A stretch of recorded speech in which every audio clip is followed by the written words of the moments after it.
আলেমরা যখন ক্ষমতা পায় তখন কি হয় দেখেন। কারো শার্টের ভিতরে এমব্রয়ডারি করা, কারো জামার ভিতরে নকশা করা। আজ এই সাদা কাফনটার দিকে তাকাও।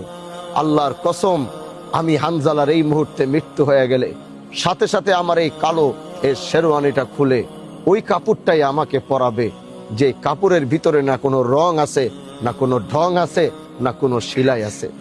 আসো মৃত্যুটাকে স্মরণ করে যেদিন আল্লাহর পথে রওনা হব, ওদিন যেন আমার কোনো ভয় না থাকে।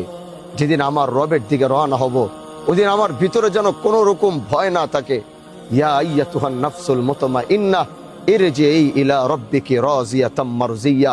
আমি বলবো যে আমাকে নিয়ে যাও, দেরি কেন করো?